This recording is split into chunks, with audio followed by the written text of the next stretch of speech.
Hai, welcome back to my channel, saya cuy. Ini Kang Deddy Mulyadi dengan Pak Purbaya semakin ramai cuy. Dan mudah-mudahan bisa menemukan titik terang, karena permasalahannya adanya temuan dugaan sejumlah dana daerah yang disimpan di bank daerah mengendap, yang ditakutkan, dikhawatirkan bisa mengakibatkan rendahnya tingkat pembangunan di daerah karena duitnya nggak dipakai tuh. Yang menarik lagi, dugaannya sampai penyimpanannya di deposito. Loh, kok begitu? Setahu gue ada beberapa pernyataannya Pak Deddy itu memang ada memang ditaruh di bank, khususnya kayak di Bank Jabar ya, tapi bentuknya giro, bukan deposito. Kalau deposito kayaknya lebih kayak ngarepin bunganya nggak sih?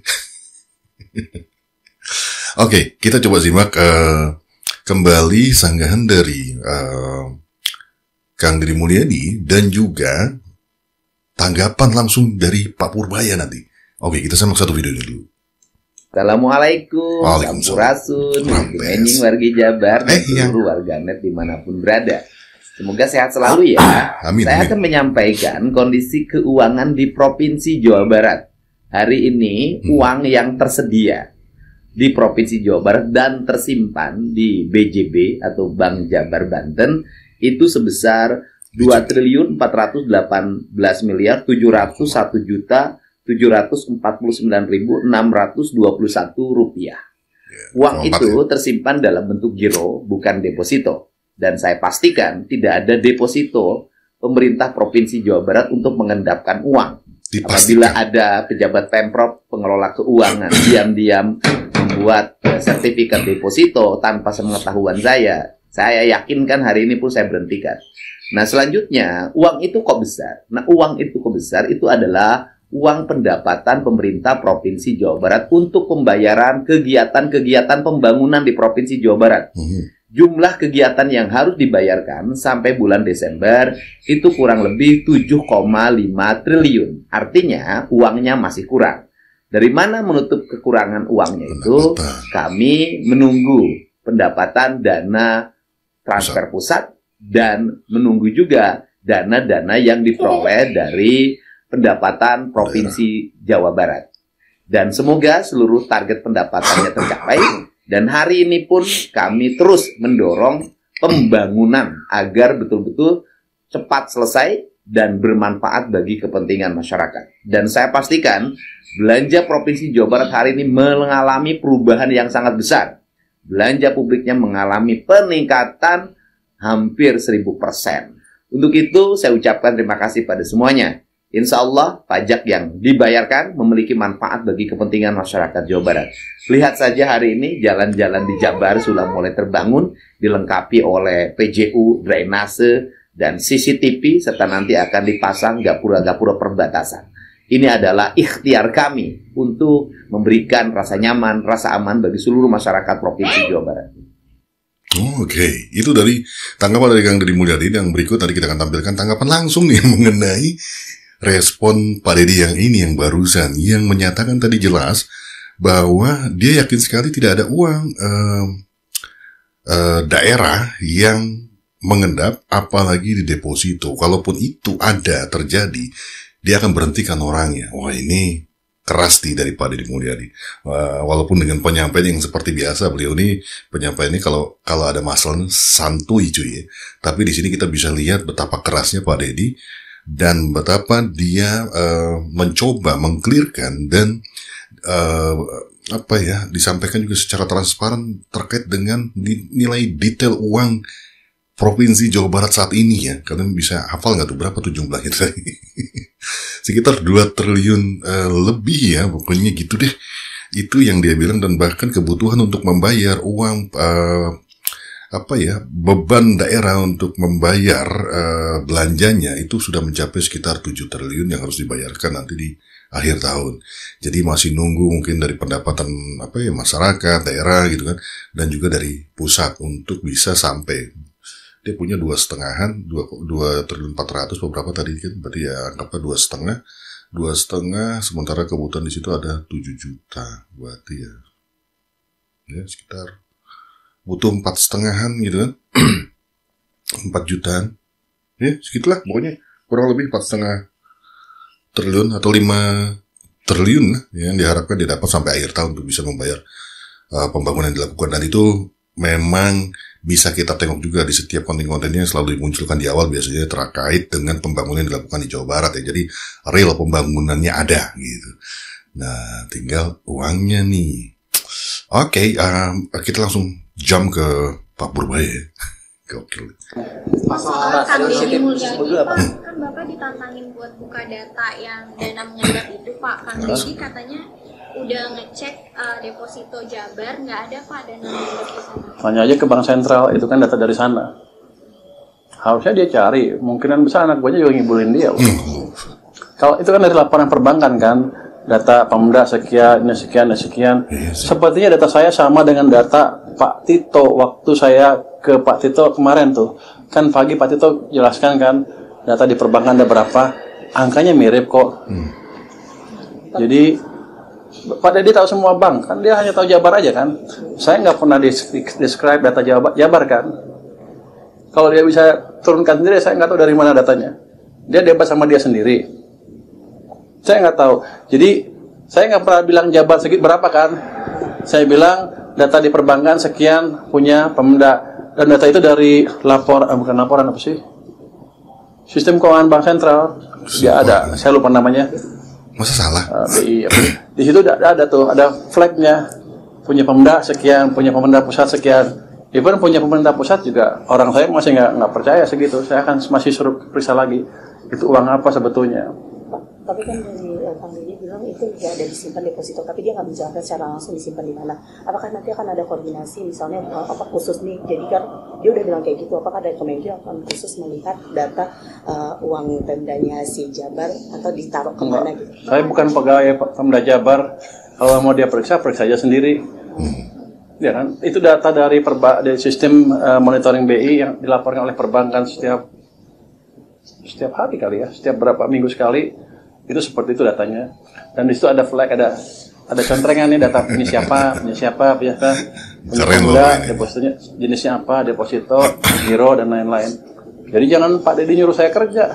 Pak, tapi ada kemarin katanya mau periksa yang data selisih 18 triliun dengan Kemendagri, itu hasilnya apa ini? Datanya ada selisih 18 triliun. Bukan saya meriksa, Pak Tito harusnya periksa. Kalau di catatan perbankan seperti itu, kan dilaporkan oleh bank seperti itu kan. Bank melaporkan ke Bank Sentral setiap saat mungkin seperti apa, untuk setiap berapa minggu sekali, tiap hari mungkin disimpulkan oleh BI atau datanya disediakan. Atau kalau kita bisa dapat akses data Bank Sentral setiap saat bisa lihat kok.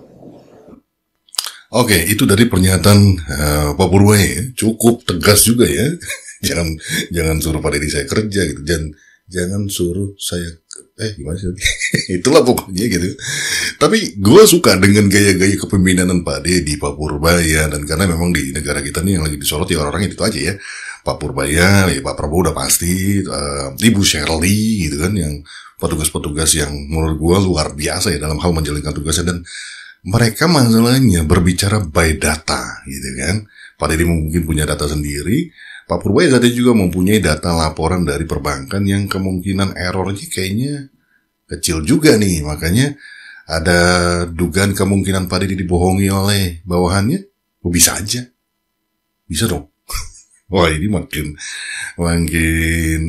menarik ya cerita ini. Tapi di sini terlihat bahwa Pak Menko hanya menjelaskan terkait dengan temuannya. Ya silakan dicek aja gitu kan, karena dia bukan orang pemerintahan daerah gitu kan. Silakan Pak Deddy cek karena ini temuan. Jadi kayak dikasih tahu nih, Pak Deddy ada dana yang saya temukan, coba dicek benar nggak itu terjadi. Jadi ini orang-orang maksud gue nih orang-orang yang keren ya, maksudnya ketika dia menemukan itu bukan untuk membunuh lawannya gitu kan, bukan membunuh orangnya ketika terdapat temuan, tapi diajak untuk ya udah mari kita cek gitu kan.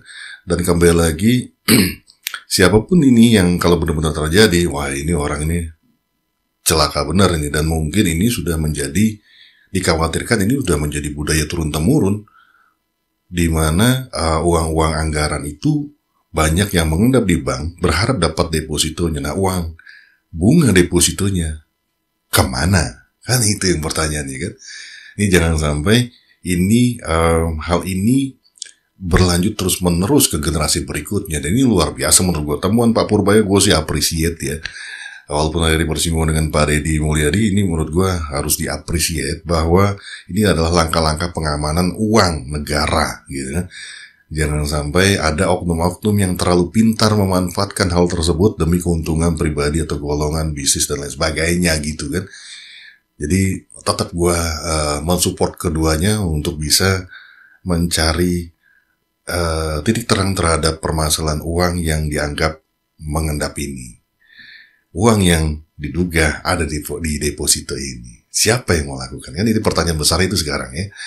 Apakah benar dari pemerintah daerahnya masing-masing? Kan ada beberapa nama daerah yang disebutkan yang uangnya mengendap, di video sebelumnya gue sebutkan. Apakah itu pemimpin daerahnya atau memang ada orang-orang di bawahnya yang melakukan itu? Karena sampai saat ini Pak Deddy dengan tegas menyampaikan bahwa dia mengetahui jumlah uang yang dia punya dan yakin sekali uang yang dia punya sekarang itu berada di giro. Berbentuk giro ya, di bank berbentuk giro. Nah, ini harus dicek lagi nih Pak Deddy, punten, dicek lagi Pak Deddy. Kalau ada setan belau di sana kan takutnya akhirnya yang dirugikan Pak Deddy juga. Oke, kita coba simak juga ada rapat kerja di mana Pak Purbaya menjelaskan terkait dengan anggaran daerah yang mengendap. Coba kita tengok sebentar. Wait. Mana nih ini ya? Terima kasih sudah hadir pagi-pagi ini. Saya tahu hari Senin hari yang paling berat buat banyak orang. Makanya dulu pernah ada lagu Pak, I don't like Monday gitu ya. Presentasi dari Pak Mendagri amat detail dan mendalam. Sebenarnya saya pengen nanya tadi tapi nggak tahu nih boleh nanya nggak. Sebelum saya ngomong saya tanya dulu ya Pak ya. Itu kalau anggaran daerah boleh defisit apa surplus apa enggak? Atau harus balance setiap tahun? Umumnya kita targetnya Pak, mereka harus surplus Pak, targetnya supaya ada cadangan. Dan kemudian kalau seandainya mereka defisit, maka nggak harus ngambil dari Silpa atau ngutang Pak.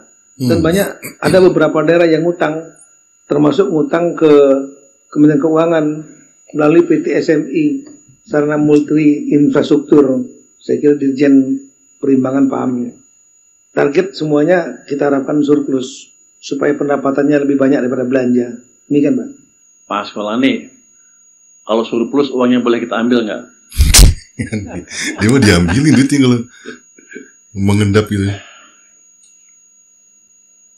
Ya? Boleh. Sebenarnya lebih diarahkan mereka untuk mempush belanjanya Pak Menteri. Habisin, harus dihabisin. Ya, bisa juga untuk simpanan seperti kita Pak, tapi mungkin jumlahnya terbatas, jadi jangan terlalu tinggi. Kalau kayak Bojonegoro ada sekian triliun nggak dipakai, 3 triliun lebih nggak dipakai di akhir tahun, Anda mau ngapain? Kita dorong supaya bisa digunakan tahun depan Pak, di awal tahun Pak Menteri, untuk belanja. Kalau nggak bisa juga, Anda mau ngapain? Jadi Pak Menko, jadi saya tanya gitu Pak, supaya Bojonegoro kan di sana banyak ada Exxon ya, kalau Exxon Mobil kan, ya makmurkan lah duduk di situ biar itu ini. Keren, ya? Kalau Pemda tujuannya bukan untuk nabung sebenarnya sih, untuk meningkatkan pertumbuhan ekonomi. Mungkin saya langsung aja Pak ke materi yang saya akan paparkan pagi ini. Bapak Ibu hadirin yang saya hormati, saya sedikit bahas kondisi ekonomi terkini ya. Pertumbuhan ekonomi kita stabil di 5,12% di kuartal kedua tahun ini, dan itu termasuk salah satu yang tertinggi di antara negara G20. Dari sisi harga, inflasi juga terkendali di 2,65%, bahkan terendah di antara negara G20. Ini menunjukkan bahwa daya beli masyarakat tetap terjaga, sementara pertumbuhan ekonomi tetap jalan. Defisit APBN aman di 1,56% dari PDB. jauh di bawah batas 3%. Ini bukti disiplin fiskal tetap kuat. Tapi kita juga punya ruang untuk mendorong ekonomi kalau diperlukan. Neraca perdagangan naik 45,8% sepanjang Januari sampai September, dan surplus ini bertahan 64 bulan berturut-turut. Tingkat pengangguran turun ke 4,76%, kemiskinan turun ke 8,47%. Ini adalah angka terendah sejak krisis 98, bahkan terendah sepanjang sejarah. Tapi kita mesti waspada, Pak. Kalau pertumbuhan kita nggak merata dan lambat, walaupun angka kemiskinannya rendah, tetap aja orang turun ke jalan, Pak, seperti beberapa bulan yang lalu. Di pasar keuangan, IHSG sempat menembus rekor 8.257 dan yield SBN 10 tahun turun ke 5,91%. Ini adalah terendah sejak 2021. Jadi untuk pemerintah ini menguntungkan karena sekarang bunganya rendah kalau kita terbitkan obligasi atau surat utang baru. Semua ini menunjukkan satu hal, ekonomi Indonesia sehat, stabil, dan dipercaya pasar. Sekarang tinggal bagaimana kita menjaga momentumnya sambil memastikan pertumbuhan ini terasa sampai ke bawah. Untuk sampai ke bawah, peran Pemda, daerah tingkat 1 dan daerah tingkat 2 itu lebih kuat dibanding peran pemerintah pusat. Jadi itu ya gambaran tadi dengar ya, Pak Purwaya bilang ketika mau dengar ada beberapa anggaran itu yang memang disimpan dan langsung ditanya ketika surplus itu boleh nggak saya ambil. Ini salah satu menteri yang paling nggak demen banget, ada uang yang sudah dikasih oleh pusat tapi tidak digunakan untuk masyarakat. Ya kan dari uang-uang pajak masyarakat juga ya. Nah itu dia paling nggak suka banget. Udah dikasih uang tapi nggak dibelanjain. Padahal itu adalah uang rakyat yang harusnya dikembalikan kepada rakyat dengan dalam bentuk pembangunan, perbaikan, dan lain sebagainya. Dan tadi juga disebutkan ada yang disimpan di bank kan? Dan disampaikan juga dengan tegas menurut gue, tapi dengan gayanya Pak Purbaya bahwa tugasnya pemerintah daerah bukan menabung, tapi membelanjakan.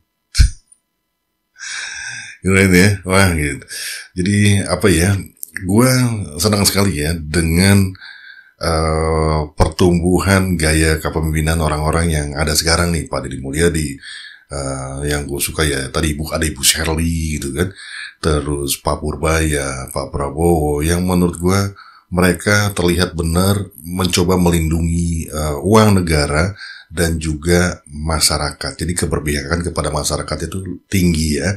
Dan ini sekarang adalah menurut gue sebuah gairah yang positif di mana semuanya berusaha bekerja dengan baik, seperti Pak Purbaya menemukan celah-celah kemungkinan takutnya ada penyalahgunaan uang yang diendapkan tersebut gitu kan. Takutnya nanti bergeser kepada korupsi kalau dibiarkan, sehingga dia juga cukup kaget ketika menemukan bahwa uang pemerintah pusat itu sekitar kalau nggak salah 285 triliun gitu kan. Itu pun cukup mengagetkan. Kenapa ada uang sedemikian banyak yang berada di deposito, uang pemerintah pusat, yang sebenarnya dengan cara seperti itu kalau dari pemerintahnya jatuhnya rugi karena dia harus membayar bunga obligasi kan gitu. Nah sementara yang menyimpannya itu yang mungkin akan mendapatkan keuntungan dari bunga yang didapat. Permasalahannya, apakah pendapatan bunga dari deposito itu juga dilaporkan dan kembali menjadi kas negara, kas daerah? Ini kan patut diduga ya, larinya nantinya kepada tindakan korupsi. Well itu kita ketemu lagi di video gua selanjutnya, dan silakan kalian berkomentar terkait dengan video ini ya cuy. Dan selebihnya gua harap lu sehat-sehat semua. Sampai ketemu dengan gua lagi. Soy Swap, bungkus.